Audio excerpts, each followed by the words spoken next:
Hey, what's going on, everybody? This is John J. Gaming on the mic here, and I'm coming at you with a brand new episode of the Earl Team Builder Dynasty here on NCAA 14, featuring that college football revamp as well. And we're here, man, with another episode of Big Earl Football Podcast. We're 3/4 away of season number 2. Just want to go ahead, take a look around, see not only how we're doing in terms of our stats so far this season, but we're also going to get a little bit of a recruiting update. And then on top of that, what we're also going to go ahead and do is check out the conference standings for Earl, because they were in a tight MAC West race back in after the end of the first half of the season. And then beyond that, take a look at the Franklin squad, see who we have to deal with going forward. So it's going to be a good one. Make sure you smash that like button, hit subscribe if you have to be brand new. Let's go ahead and get things started, man. Starting off by taking a look at our recruiting board. And as of right now, there's only a handful of guys that we haven't been able to sign yet. Leonard actually locked us out over the course of last week, but the good news for us is that we do at least have 3 locks that we can go ahead and use, and we're going to use one of them, Leonard. Again, he's a 72 overall guy. Look at the speed that he has. He has 82 speed, 89 acceleration. His coverage and tackling leaves a little bit more to be desired, that's for sure. But that being said, Leonard is a very quick linebacker, and he will be a great fit for the squad. Has an opportunity to start right away, or at least be a rotational piece here in season number 3 if we do end up bringing this guy in. Now, that being said, there's also a few other guys that we're still going after. Bray is one of them. We're in a 3-team race. It's between us, Army, and Arkansas State. Now, Arkansas State looks like they just got back into this race.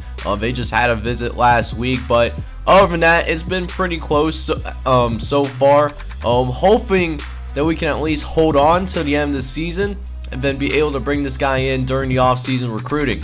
Sam Banks is another guy that has been, surprisingly, tough to get in. Washington State made a deep run for this kid, and they're now putting in all the marbles for Sam Banks. I don't know if we're going to end up signing this kid, because Washington State may start to pull away, depending on what ends up happening. But that being said, though, Sam Banks would be a good add for us, at least a depth piece, but it would not be the end of the world at the very least if we can't get this kid.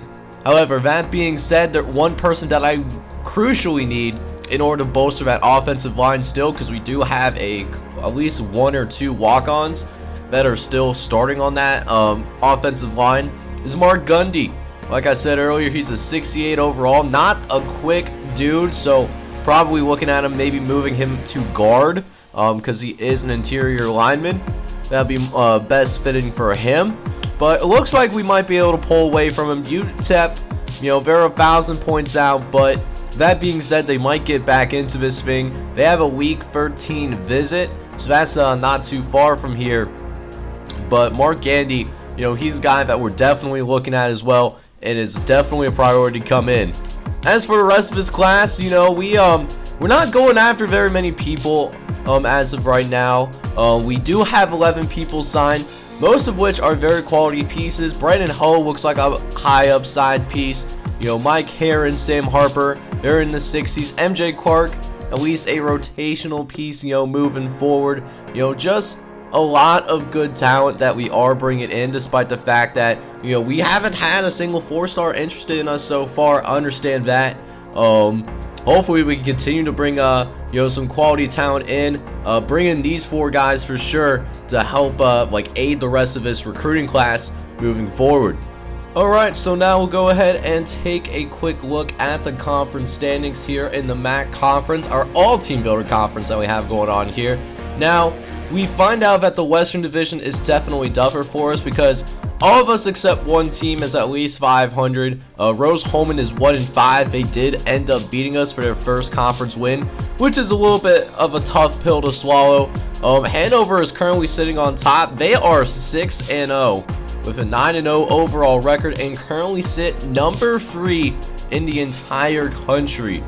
But they got some games ahead of them for sure. Looking at their final 3 games, they do have to play Anderson, who's currently 5-1 and still have an opportunity. Manchester is not too far back either. They did lose to Hanover, so they do need some help, but they're also still in this thing. As for us, we're in that second tier in this conference. We're okay. We're with Franklin, who's also 3-3, and we're competitive in this conference, which is one thing that I really like to see here in season number 2, just because we do have a lot of really young players. We have a lot of freshmen, we have a lot of sophomores on this team for sure, and we're going to definitely grow in these final 3 games. After the Franklin game, our final rivalry game of the season, we do host Hanover and Anderson, both teams that are extremely talented for sure and are in the hunt to make it to the conference championship game. So that'll be interesting to see. Didn't want to be in this position. Was hoping to be at least 4 or 5, 5-4, just because this will be the most difficult part of our schedule. But I did mention that I wanted to win 3 or 4 games here in season 2. We've already hit that mark. Now, it'd be interesting to see if we could go on a run to potentially go to a bowl game here in season number 2, but I'm not exactly holding our breath here at the same time. Over on the east side, the East Division is actually not as talented. There might be only 2 teams from here that may end up going bowling. Wittenberg, who has a hold on this conference, they currently have a 2-game lead. They got to play against Rose-Hulman, Manchester, and Capital.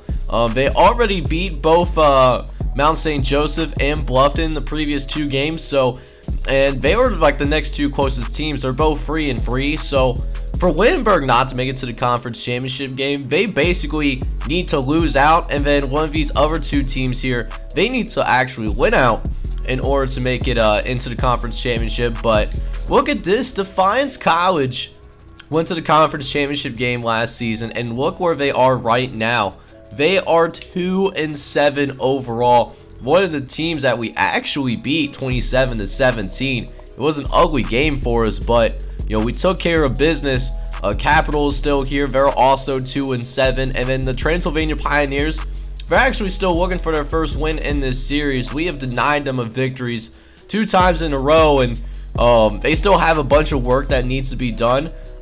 They have less recruiting restrictions, so I wouldn't be surprised if next season they have a slightly better overall than we do. But so far, all things being considered, we're actually doing a pretty solid job overall in this conference. So I mentioned over in the conference standings that Hanover was actually number 3 in the country, so I figure I'll also show the top 25 poll. As of right now, the Alabama Crimson Tide, they are currently dominating. They are 9-0 with a 5-0 conference record and have the vast majority of the first place votes. But look at this. Hanover actually has garnered some first place votes, even though they're not ahead of Michigan right now.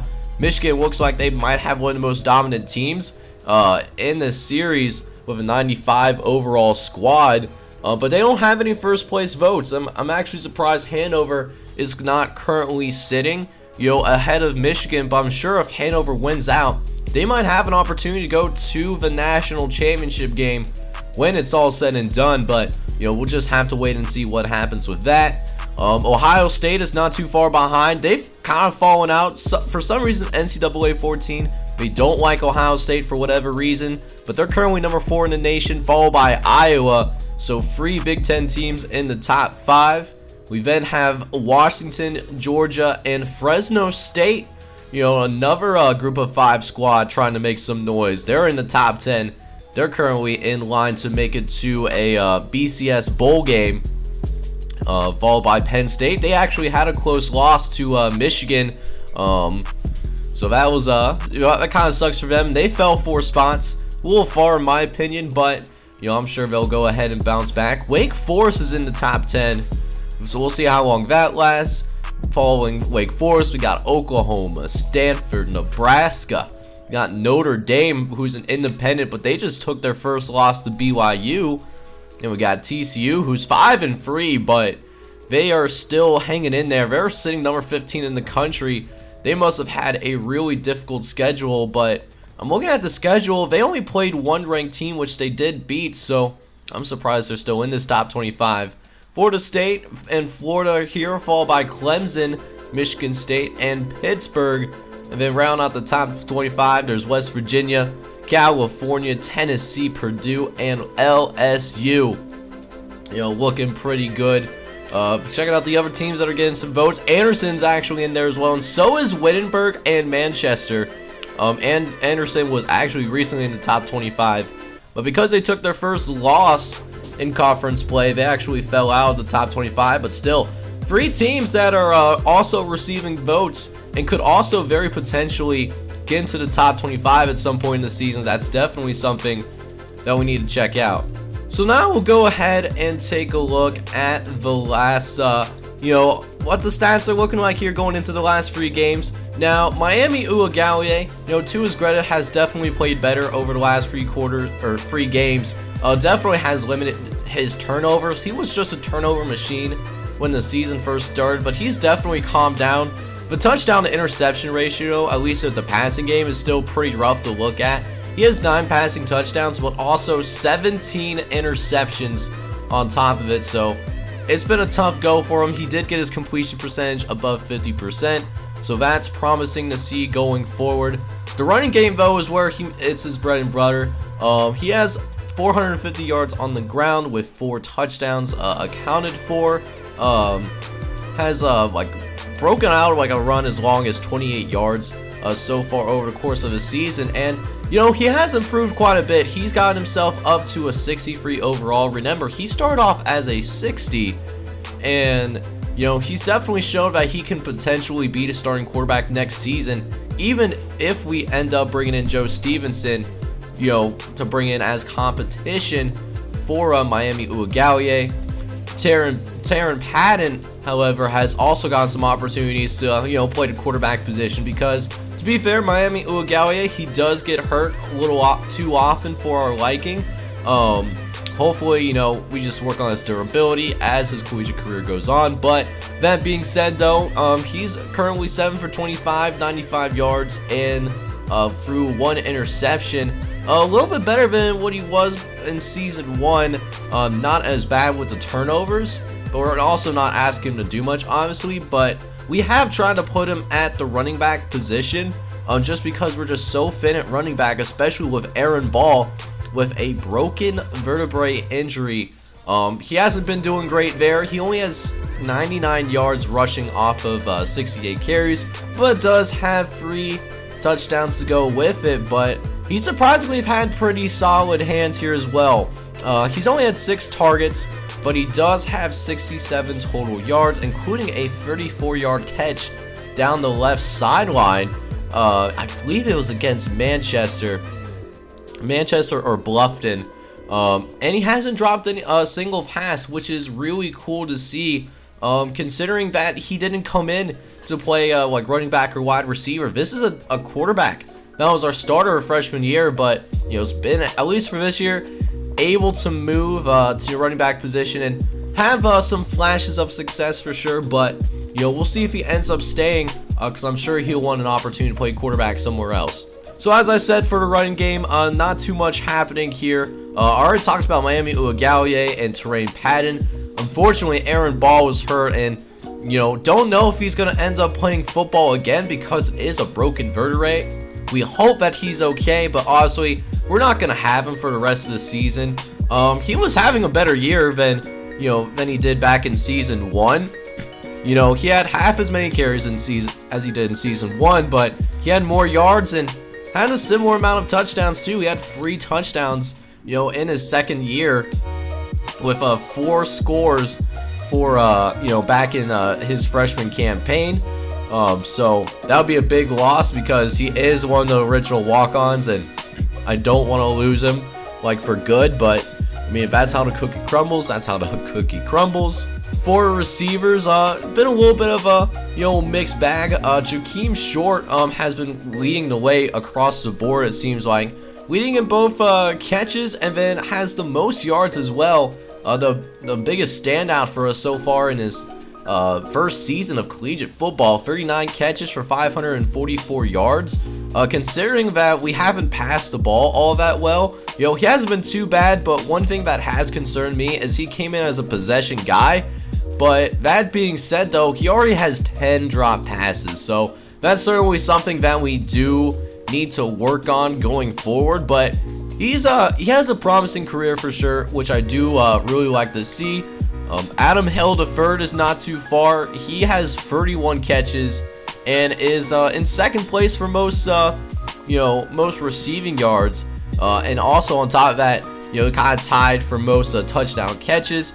He's tied with Uriah Bond, who has 2 scores, and then St. Wilhelm also has multiple scores as well. Speaking of scoring, Henry B. York, he's been able to find the end zone, and Aaron Ball was actually able to get into the end zone at some point this season too, through the air. I believe that was a touchdown that Miami Uiagalelei that ended up throwing, and then had a few other guys that, you know, made some catches for us in the past. Xavier James came in limited action. He had a catch for 22 yards. I don't think this is a number that we like really called all that much.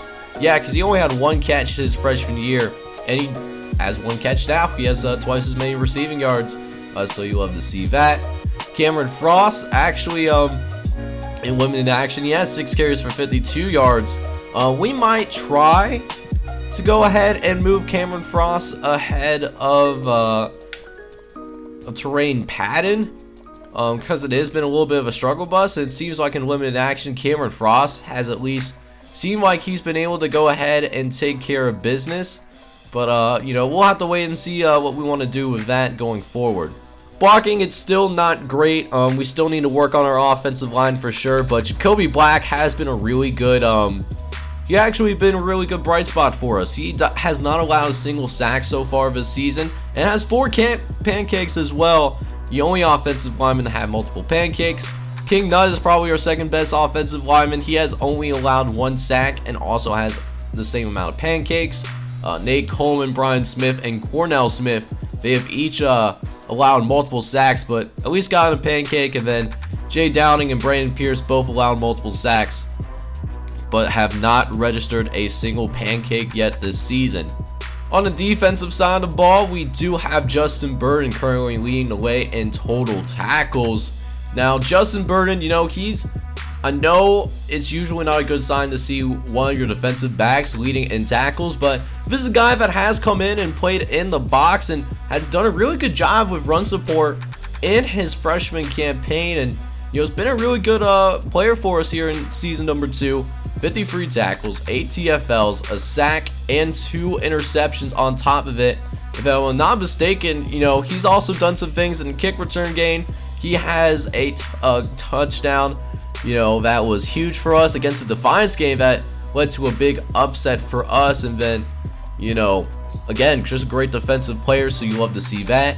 Josh Brown is actually not too far behind, surprisingly. I haven't called his name too terribly often this season, but, you know, on like the smaller plays that don't really like matter much, you know, because I don't want to have like 35-40 minute videos all the time. Josh Brown, you know, has been doing pretty solid, man. 48 tackles, that's good for second on the team. And then Seth Gray, you know, has been doing some good work. Same thing with RJ Greenlake as well. I think the one strength that we do have here in season number 2 is our linebacking core, despite the fact that we only have 3 linebackers and 6 men up front. So that's been really great to see. Caden Doman, he's been getting plenty of tackles as well. 41 total tackles, 6 TFLs. He might be able to go ahead and reach his tackle total from season number 1, but we'll just have to wait and see. But he has more TFLs and he has more pass deflections. Still waiting on his first career interception. We'll just have to wait and see if he can actually get it. A couple other guys I want to talk about is Matthew Sands and Izzy Ray, as both of them have simply been menaces in the backfield. Matthew Sands, he actually was our punter back in season 1, but he moved over to defensive line back in season number 2 after we secured Jacob Ramos. And, you know, he's been doing his thing, man. Matthew Sands, 14 TFLs, that's good to lead the squad. Izzy Ray, however, has played above his overall. He only has 19 tackles, but most of those tackles are when he's behind the line of scrimmage. And On top of that, he does lead the team in sacks. He has 5 sacks so far over the course of the season. So Izzy Ray is having a pretty solid year, all things being considered. You know, we'll have to see if he gets some conference honors. And if he does get a conference honor, we'll give him a little bit of an attribute boost because of that, you know, distinction. Matthew Sanders, of course, has multiple sacks. RJ Greenway, Josh Brown, they also have multiple sacks. We're doing a better job overall getting to his quarterback. Still need to work on some stuff, but Justin Burton has a sack. Temperance Ghana, he's got a sack as well. Same could be said for Thomas Hall, Reggie Chapman, and Seth Gray. Another thing that we've been doing a slightly better job of this season is forcing turnovers. Now, we still haven't forced very many, but Justin Burton does have multiple interceptions. He leads the squad, but Izzy Ray is actually able to get an interception, which is really surprising. I'm pretty sure our user picked that. And then Josh Hill was also able to get an interception, which is really cool to see. However, that being said, we have not forced any fumbles yet. We'll see if we can go ahead and force a few before we go forth and go through the end of this season. Finally, we'll go ahead and take a look at the the rivalry game matchup that we have between us and Franklin College. They're currently 4-5. They have a 3-3 conference record. Whoever loses this game will essentially be out. We're both like fringe, barely in this thing, but we need Hanover to lose out. Both of us do. But Lee Corso, he's going to be rocking with them. But this is a team that we can definitely take advantage of. They have a C defense, so we shouldn't have too much trouble trying to move the ball. And they're also very battered. They have multiple injuries. Guys that are out, multiple weeks. So that could be an issue for Franklin College going forward. But despite that, they are on a 2-game winning streak going into this thing.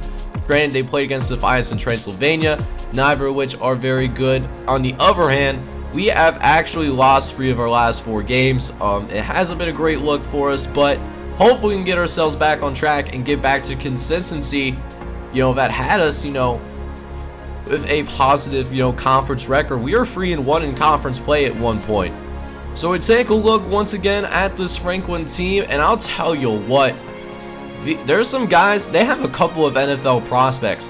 Adam Holmes, who's a 6'6" guy that gave us trouble last season. He came back for his senior year, and he's even better.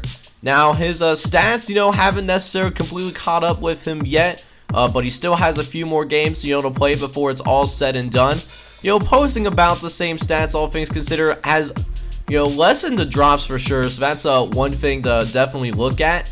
But he has 97 catching, 97 route running, and 96 catch in traffic. He's going to be a problem for sure. So he's a big body receiver going to have to deal with. Marcus Turner as well, able to take care of business himself. He has 810 yards on the ground. He has 98 speed. That is ridiculous. And 99 acceleration on top of that. We need to keep him bottled up because if he gets loose, that could be a massive issue for us going forward.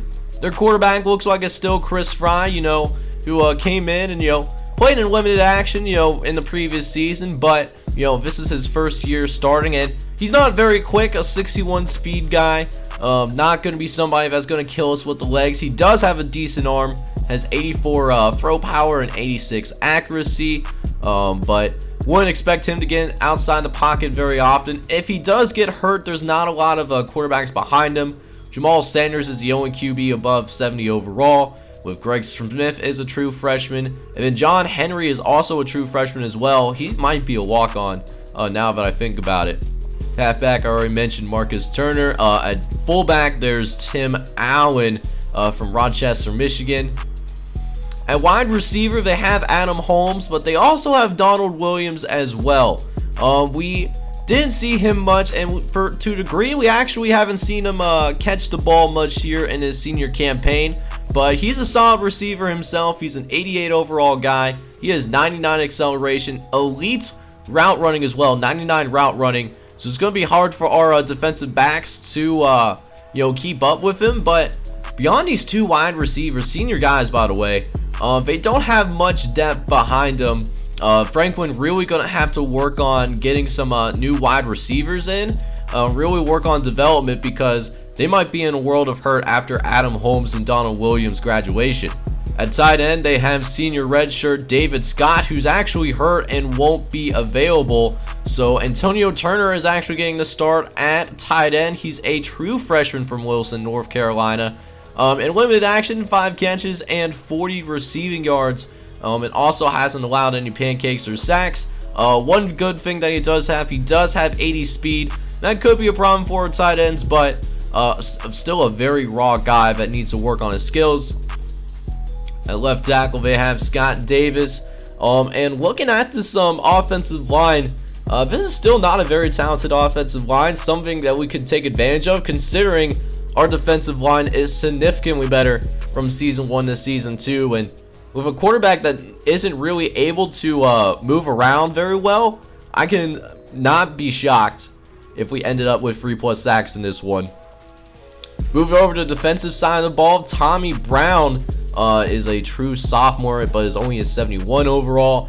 Dan Hudson a 69, nice. So defensive line, with the exception of Dennis Hutchinson, is certainly not a very strong unit. I feel like we could be able to go ahead and run the football on these guys at the very least. The linebacker core is a little bit better for the most part. They have some senior leadership. Chris Young is one of them. He's one of the best players on the defensive side of the football, but they got some major injuries, man. Avery Harris is out, so Anthony Anderson, he's going to end up going in and starting at that middle linebacker position. You know, he's okay. 74 overall. He's not great. Not much better than our linebackers, who are true freshmen and are starting for us right away. So that's something to like to watch out for sure. Again, front seven, with the exception of their I guess our left outside linebacker, is not great, and I feel like we could take advantage of that. At DB, Brent Miller, is still back. He's a junior redshirt, and he already has the same amount of interceptions as he did back in season 2, or season 1, and he was able to, put in that work as well. He has 94 speed on top of it, but his other corners, Brandon Williams, Terry Richard, and Stephen Merritt, aren't very good. They're quick for the most part, but not very talented. So we should, if we can have some good route running, we should be able to create separation on the outside. At free safety, we got Patrick Whitmore. He's a 75 overall dude, and Kenny Miller is only a 71. Their kicker is Justin Fernando from Mansfield, Ohio. This dude has an absolute boot. He has 90 kick power, 85 kick accuracy. So I wouldn't be shocked if we had some touchbacks in this game. And then at punter, we have Kelvin Henderson, who's only a 70 overall. Alright, man, so that being said, we are going to go ahead and end this episode. Next time out, we will have your Earl and Quakers going on the road to play against the Franklin College Grizzlies, fighting for the opportunity to go to a bowl game. It's a win that both of us need, and it's going to be a rivalry game as well. So it's definitely something to watch out for. In the meantime, though, I hope you enjoy the content, and if you do me a favor, guys, smash that like button, leave a comment for your boy, and then also, if you happen to be brand new and like what you see here on the channel, hit that subscribe button so that we continue to grow this community that we got going here on the channel. This is John J. Gaming on the mic signing off, but hoping you're all out there having a wonderful day. Take care, everybody.